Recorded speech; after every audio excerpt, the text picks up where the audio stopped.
Welcome to Washington Focus. My name is Art Kane. I'm investigations and West Coast managing editor for the Center Square, joined here by investigative reporter TJ Martinell, and he's been writing about daycare funds in Washington State and how they are funding daycare for people who can't afford it. TJ, what did you find in your latest investigation? What I found was really interesting is that in 2021, the state passed this law that was going to pump $1.1 billion into childcare.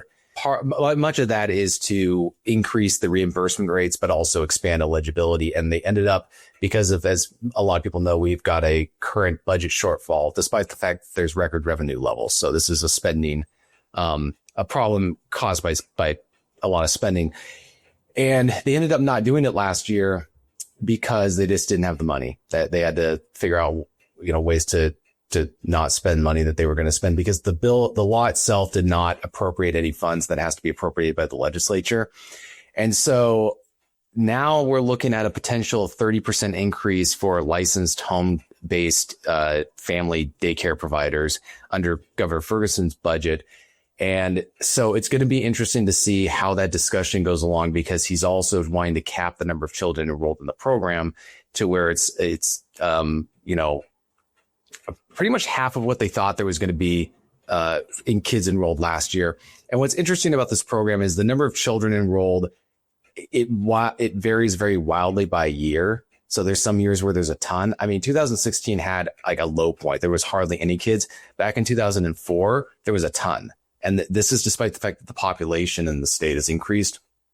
Not sure what that means for the age demographic, but that's pretty much what's going on here. Is the state made a lot of promises back in 2021, and they're trying to fulfill some of those promises, but not all of them. But like I said, they've got to deal with a multi-billion-dollar budget shortfall.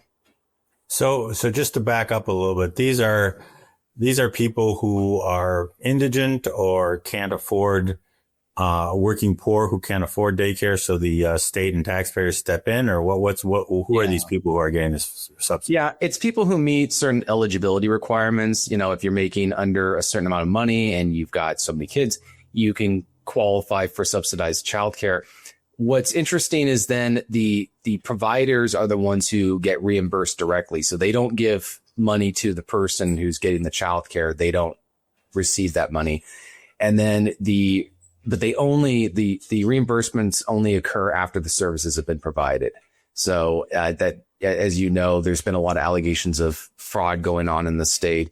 And so that's going to be an interesting aspect to look at that process of, if there is any instances, how were they able to cover up that in the invoice of saying, hey, we provide this much care for this many kids. Yeah, I mean, that's been a hot issue, obviously, in Minnesota and even in Washington, where some of our reporters have visited some daycares that had some lack of children, I guess is the way to say it. But despite all that, they're trying to increase the budget, or at least the reimbursement rate for these daycares, instead of looking for fraud or waste in there. I think that's the interesting thing. And as you know, our colleague Carlene Johnson was asking and inquiring about that at a recent media availability with the legislature, and the attitude seems to be, it's not our jobs to investigate if we don't suspect anything. And if you guys suspect, them talking to the media, if you suspect something, you should call DCYF. And you would think that if there's allegations and there's all this ongoing controversy, not to mention the fact that the child care program is funded significantly by federal funding. So if the feds investigate and find something, they can cut funding as well. And I think that President Trump has announced that that's going to happen. You think that they would be looking at an easy way to cut spending is through where instances of fraud are being found. And the state auditor's office announced recently that they are in the middle of completing an audit of the DCYF program. So I think it's really interesting and very preemptive of lawmakers to say that there's no fraud when an official report could come out that completely contradicts what they say. Yeah, and they tried to take us to task for actually investigating the fraud that really is their responsibility to investigate. I guess they don't understand how it works, but we don't file complaints. We investigate and do stories. So this money they're trying to increase the money. They don't have the budget to do so. They don't want to deal with fraud. How's this all going to get resolved?